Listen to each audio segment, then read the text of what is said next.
University is a great source of IP, and what we want to do, at least from the university's point of view, is to have inventors recognize that they have IP early and protect it. And the way we do this is to have you team up with the, in this case, the Northeastern University Division of Technology Transfer to protect what it is that you have. And they will help you identify what it is and whether it's something that should be publicized or whether it's something that should be kept secret, and that secret, as Ron mentioned, could be the basis of your product in a company that's formed.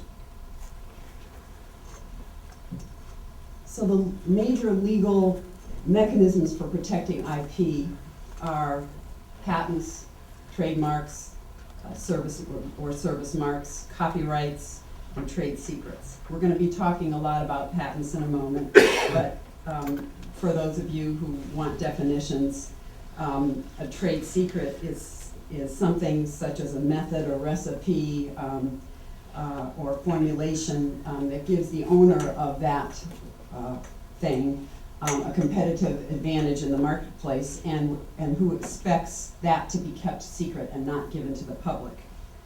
A copyright protects the expression of an idea in a tangible medium. So if you write a book and your thoughts on something are put onto paper, artistic works are put onto various media.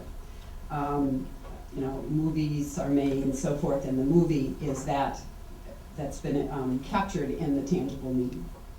And then we have trademarks and service marks, which are words, names, symbols, sometimes even colors that are used to identify and distinguish your product or service from somebody else's product or service, and also serves to identify the source of that product or service. Now, what is the source of these intellectual property rights? Well, it's found in the U.S. Constitution, Article 1, Section 8, Clause 8. The Congress shall have the power to promote progress of science and the useful arts by securing for limited times to authors and inventors the exclusive right to their respective writings and discoveries. And this is what distinguishes our intellectual property rights from those of other countries, because we give those rights to the inventors and the authors and not necessarily to the owners. So, let's go to I think the most interesting type of intellectual property, since that's what I deal with all the time. It's a patent. And a patent is sort of a negative right. It's a right granted by a particular country to an inventor, and in the case of outside the U.S., can be to an applicant, to exclude others from making, using, and selling, and in the United States, offering to sell a defined invention in the country that gives you the patent, and it's for a limited period of time. And that's usually now about 20 years from the filing of your patent application. What you don't necessarily have the right to do is to use your invention. I know it's sort of an odd thing, because somebody may have a patent on broader subject matter which dominates what you do. But you can certainly stop others from using your invention. So despite the fact that you may have invented the car, if somebody has has a patent to wheeled vehicles, you can't make, use, and sell your car unless you get a license from the person who's got the patent for wheeled vehicles. Now, I was asked to talk about the types of patent applications, and Ren mentioned provisional applications, and there was some laughter when he spoke about them. there are, well, I'll say there are provisional applications, there are utility applications, and then there are international convention type applications. And we'll just sort of go over those sort of briefly so you'll know the inside joke here. A provisional application is something that you don't need to file, but if you do file one, it isn't examined. It serves as the basis for the priority date of your application. It must, for it to be examined, it has to be converted to what's a utility application or a convention application within a year from the filing of the provisional. And the provisional is useful because if there's ongoing research or development of the invention and you sort of don't want to do a full-fledged case right away, you can get your foot in the door. And at least you have the basis of the patent application, which you will file as a utility case or a convention case. Now, a utility application is obviously something that has usefulness, and it's filed in the country where you come from, or there's some basis for filing in that country because you're located there. And it is examined by the patent office in that country.